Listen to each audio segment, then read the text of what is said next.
No, I don't, because we did the right thing. We were there to protect Trump supporters from Antifa. We were there to protect and secure 2 permitted events on Capitol grounds where members of Congress were going to speak. The guys that went inside, they're not committing any crimes. In fact, they help people. They help the police and help the people out. He says he has no regrets. What do you say, Michael? Yeah, I mean, this is what I would say to Stuart Rhodes. Go f*** yourself. Welcome to the Ken Harbaugh Show. I've got our regular political whisperer, Republican whisperer, Denver Riggleman, back on the show. Wish we were talking about something else, Denver. We just rolled that clip of Mike Fanone, who I'm sure you've crossed paths with, telling Stuart Rhodes what he really feels about him. Stuart Rhodes, who is now back on the streets with zero regrets for what he did on January 6th.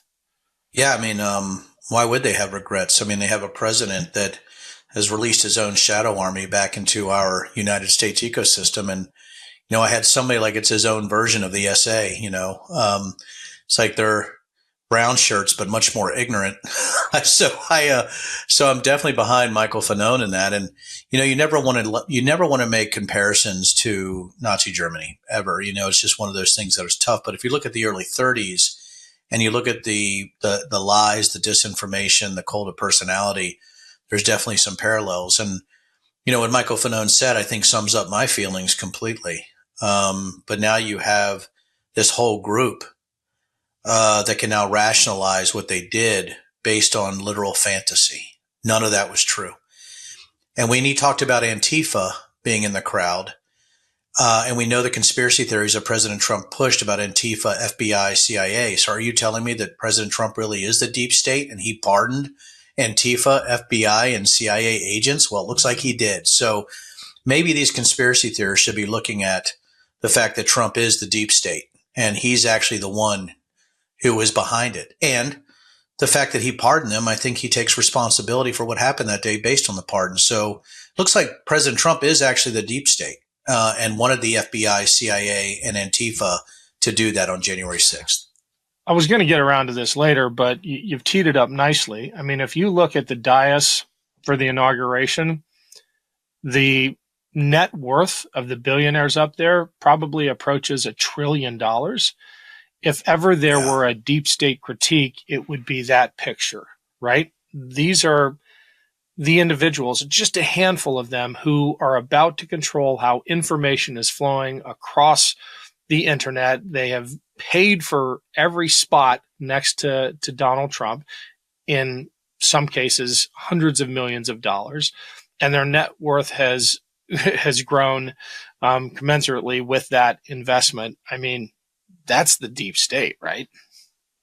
Oh, it's billionaires doing rent seeking towards a president, right, who likes the authoritarians, you know, a lover of the Junger, right, Kim Jong-un, and a lover of Putin and a lover of President Xi. I mean, this is who he is. And, you know, it's funny. I hope people realize that me and you are combining tongue-in-cheek conspiracy theories and facts all in one statement here. I hope, Ken, that people are realizing this, that we have people above moron watching this. Give this audience some credit. I love you all, you know. But you know, the thing is that it's sort of true though, right? I mean, this is a guy who has allowed and given a permission structure to billionaires to belly crawl for even more money by using the United States government and the United States people as their own bank.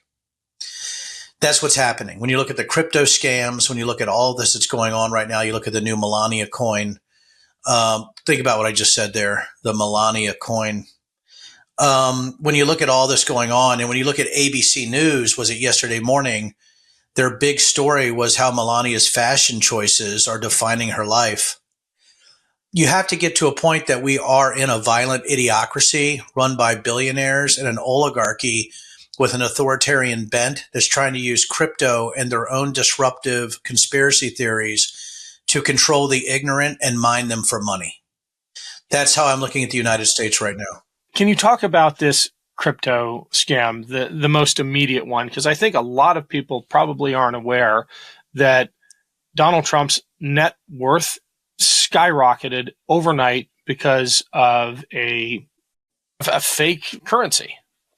Fake currency, not based on any securities. People are investing in Trump coin for favors, but also what a great way to launder money. I mean, if you think about even before the election, if you're selling NFTs, Trump NFTs or him riding on a unicorn. These were the trading cards that you paid. The trading They were not cards. cheap either. And you didn't even get a trading card. No, it's just a way to launder foreign money. Come on. I mean, that means anybody can give you money. And that means, if you have some kind of foreign adversary who wants to control American doctrine and show that he's in the fight, he's going to buy, a trading card of Trump on a unicorn with a shield, called Captain Scamerica, So, that's what, because we are in Scamerica right now. We're not in America. We're in Scamerica. And I think that's where I'm at, is that I'm looking at this and I feel like a stranger in my own country. About 77 million people voted for this buffoon. And I have to sit here and watch Bezos. And this is your point, Ken, to watch Bezos, to watch Zuckerberg, to watch Musk, to watch the second tier billionaires sitting there. Everybody just belly crawling like the betas they are. And I think that's what we have. They're not Americans. They're Trumpians. And I think that's what people need to realize. It's an interesting balancing act that Trump has to manage, because on one hand, he has to keep the billionaires happy. That's the money. On the other hand, he has to keep the base, and especially the radicals within that base, the Proud Boys, the Oath Keepers, the 3%ers. He's got to keep them happy because they're the muscle. And I would imagine if you put the billionaires and the muscle in the same room, they wouldn't have a lot to talk about. Well, I think the only thing they would agree on is that Trump is their man, right? Trump is the glue between rent-seeking billionaires trying to manipulate the American economy for their own wealth and the bizarre, ignorant white nationalist groups and white supremacist groups that are trying to control government from the local level, or trying to insert through accelerationist policies or violence, trying to insert this new Western chauvinism look, which is really white nationalism in a wrapper. That's what's happening. And when you see Elon Musk salute, and we're having arguments over this idiot from the Washington Post, where she goes, we shouldn't automatically hate our followers. Maybe, it's his autism, or, he doesn't understand what he's doing. Listen, the Proud Boys and the other keepers understand what he's doing. So, it's just like the Unite the Right, where David Duke back in Charlottesville said, Trump is giving them a permission to come out. I mean, this is what's happening. It's just really interesting that the media is failing us so much, traditional media, and they know they are, but, they're looking for clicks over the American way. And, again, I wish I could tell people I wasn't tired, but this has exhausted me. Looking at the last few days and what's happened since the inauguration. I think the conversation around Elon Musk's salute has been entirely misdirected towards his intentions or, his awkwardness and affectations. And it should be on how the actual Nazis reacted, because that's the important thing. How was it received? How was it received? And if you're on the team that the Nazis are cheering for, actual Nazis in America are cheering for, if you're on the team that the alt-right has picked, then you're probably on the wrong team if you're a real, if you're a patriotic American. Well, I mean, this is a guy who came out in support of the German AfD, Ken. Come on. It's not like this is nuanced. Give me a frickin' break. And by the way, so are you telling me the technical genius of the world didn't realize what that would look like? So are you telling me he's so stupid that he didn't realize that would look like a Nazi salute? None of this meets the common sense meter for people like me and you that are above moron and people listening to this show. So that, that it just doesn't meet the common sense meter. And for any journalist to question how that actually went over, or to say that Elon Musk didn't realize what he was doing. So is he stupid? Is he smart? What is he? You can't have it both ways. Either it's a Nazi salute, or he's so stupid he doesn't belong anywhere near the White House based on the fact he didn't realize that was a Nazi salute. You can't have it both ways. And you certainly don't want to argue with me, because I'm going to drag you across America if you do, because it's absolutely ludicrous. Hey everyone, it's Ken. As much as I love and appreciate all of you and how much you care about politics and the future of this country, I understand that sometimes you just need a break. We all do. Well, I could not be more excited to partner with Forward Retreats to tell you about an upcoming writing retreat for anyone who wants to dive deep into the stories that make us who we are. And trust me, you will come back enriched and fulfilled and ready. So join two fantastic award-winning writing coaches, Anne-Marie Kelly and Phyllis Biffle-Elmore, in France this fall. We all have stories in our pockets about love and loss, heartache and grief. Let Phyllis and Anne-Marie help you put your stories on the page. Come together with a community of other writers and aspiring writers to search for answers and dismantle the roadblocks that stand in your way. What is the heart of your story? Why are you the only one who can tell it? You'll begin each morning writing in the seaside village of Arcachon, southwest of Bordeaux. Every afternoon, you'll be free to create, relax, and explore, and commune with fellow travelers. At the heart of this retreat is the practice of writing as a form of healing. This once-in-a-lifetime retreat is for women of all ages and experiences who long to write achingly beautiful prose in a transcendently beautiful place. You can find out more at forwardretreats.com, and be sure to include the code 25AK for $900 off this amazing writing retreat. That's code 25AK for $900 off. If you've ever longed to put your story on paper and just needed the right excuse and the right coaches, join this amazing team in Seaside, France this summer. Click the link in the show notes to learn more. Thanks. At some point, the billionaires who Trump depends on for those infusions of cash and the manipulation of the media environment, they're going to have to reach an accommodation with the masses. I'll avoid the more pejorative term, but the masses that actually propel Trump to power with their votes. And there are some real points of friction. I mean, most recently, and it's not even close to like the most controversial one, the H-1B fight over visas. The billionaires really need skilled labor from abroad. The masses who voted for Trump because he was so xenophobic and anti-immigrant that they count on him to make Mexico pay for a wall. There's no meeting of the minds there. Wait till it comes to like women's reproductive rights or something else. There has got to be a reckoning, right? Well, that you would think there would be. I mean, I don't think Proud Boys and Oath Keepers are going to be working with NVIDIA. I don't think they're going to be buying DGX boxes, right? Or looking at the difference between H200 and B200 chips. I mean, it's just stunning to me that this coalition is together. But, we've seen so much crazy, Ken. I can't underestimate Donald Trump and his ability to hold it together.